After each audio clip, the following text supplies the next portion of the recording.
Sabi was known far and wide in his small Nigerian village as the best fisherman.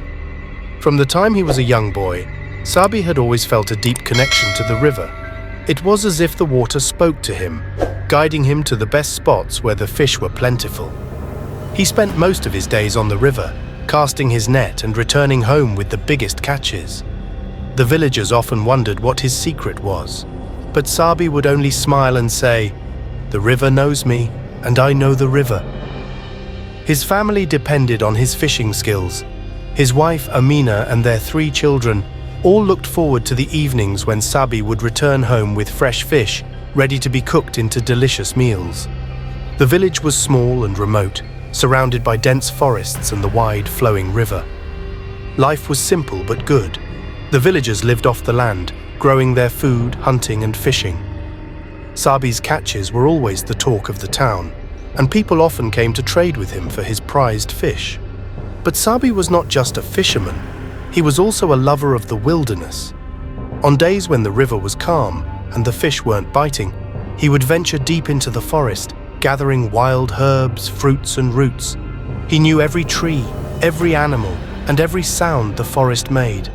The village elders often said that Sabi had the spirit of the wild in him, a gift passed down from his ancestors. One day, as he was preparing for another fishing trip, Sabi felt an unusual restlessness.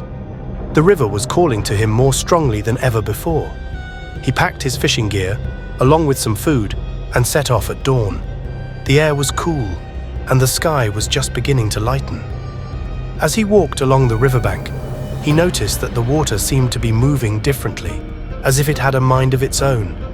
Sabi shrugged it off as his imagination and continued on his way. But deep down, he couldn't shake the feeling that something extraordinary was about to happen. Sabi paddled his small canoe through the mist-covered river, the early morning fog making the world seem quiet and peaceful. He adventured further than usual, to a part of the river he had never explored before. The trees along the riverbank were taller, their roots dipping into the water like fingers. The air was thick with the scent of wet earth and moss. As he cast his net into the water, Sabi noticed that the river was unusually quiet. The birds were not singing, and even the usual splash of fish breaking the surface was absent. A sense of unease crept over him, but he shook it off. The river had always been good to him, and he trusted it. He waited patiently, as he always did, for the net to sink and trap whatever was beneath. After what seemed like an eternity, he felt a strong tug on the net. Excitement surged through him as he began to pull it up. It was heavy, much heavier than anything he had ever caught before. He gritted his teeth and used all his strength to haul the net into the canoe. As the net broke the surface, Sabi's eyes widened in shock. Tangled in the mesh was a creature unlike any he had ever seen. It had the body of a woman, with long flowing hair that shimmered like gold in the dim light. But instead of legs, the lower half of her body was covered in iridescent scales, ending in a tail that flicked back and forth. "A mermaid," Sabi whispered in disbelief. He had heard stories of such creatures told by the village elders during late-night gatherings around the fire. But he had always thought they were just tales, meant to scare children into behaving. The mermaid was unconscious, her eyes closed, and her chest rising and falling slowly. Sabi didn't know what to do.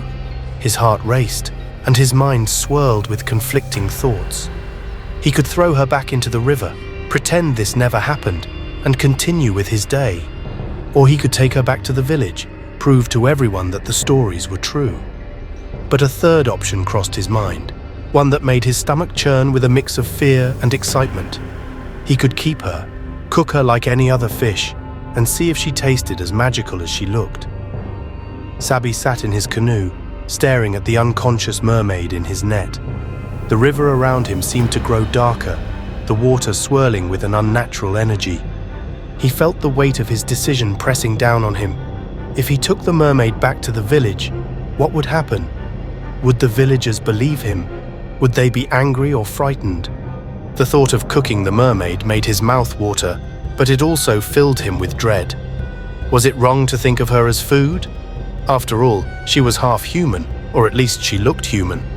Sabi had always respected the river and its creatures. But this was something beyond his understanding. He pulled closer the mermaid inside his canoe, her body limp and cold. As he did, he noticed that her skin was smooth, like the surface of the water, and her scales glistened with an otherworldly light. She was beautiful in a strange, haunting way. Sabi sat back and took a deep breath, trying to clear his mind. He knew he had to make a decision soon. The sun was rising higher in the sky, and he needed to get back to the village before it got too late. Finally, he made up his mind. He would cook the mermaid. It was the only option that made sense to him. He had always been a fisherman, and this was just another catch, albeit a strange one. He would prepare her with the same care and skill he used with all his catches, and he would see what came of it. With a heavy heart, Sabi paddled his canoe to a small, secluded part of the riverbank, where he often stopped to rest during his trips. The place was quiet, surrounded by tall trees that formed a natural barrier from the rest of the world. It was the perfect spot for what he was about to do. The secluded spot by the river was one of Sabi's favorite places. It was peaceful, with a small clearing where he could build a fire and cook his meals. The trees around the clearing were tall and thick, their branches forming a canopy that provided shade from the sun. The river flowed gently nearby, its surface reflecting the dappled sunlight. Sabi pulled the canoe onto the shore and laid the mermaid on a flat stone near the water's edge. She was still unconscious, her chest rising and falling with shallow breaths. Her hair spread out like a golden halo around her head, and her scales caught the light, shimmering with every movement. Sabi gathered some firewood and started a small fire. He moved with practiced ease, his hands steady as he worked. But his mind was anything but calm. Thoughts raced through his head, doubts, fears, and questions he couldn't answer. As the fire crackled to life, Sabi knelt beside the mermaid. He took a deep breath and began to remove her scales. They came off easily, one by one, revealing the pale skin beneath.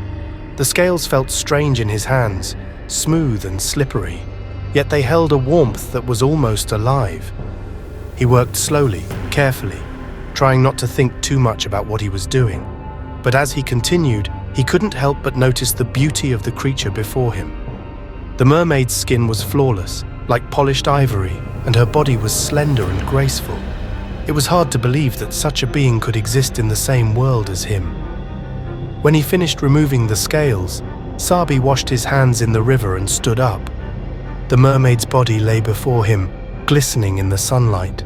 He reached into his bag and pulled out a small pouch of salt and pepper, along with some wild herbs he had gathered during his journey. He sprinkled the mixture onto the mermaid's skin, the aroma immediately filling the air. The smell was intoxicating, sweet and savory at the same time, with a hint of something Sabi couldn't quite place. It was unlike any fish he had ever cooked before. He felt a strange mix of excitement and fear as he prepared to place the mermaid over the fire. As he did, the world around him seemed to change. The wind picked up, rustling the leaves in the trees, and the river's surface began to ripple, as if something was stirring beneath it. The fire crackled louder, and the flames danced higher, casting strange shadows on the ground. Sabi ignored the eerie atmosphere, focusing on the task at hand. He turned the mermaid over the fire, the skin browning and crisping as it cooked. The smell grew stronger, more intense, filling his senses and making his mouth water. But as the mermaid cooked, Sabi began to feel uneasy. The air around him grew thick, and the shadows seemed to move on their own. He could have sworn he heard whispers, faint and distant, carried on the wind. But when he looked around, there was no one there.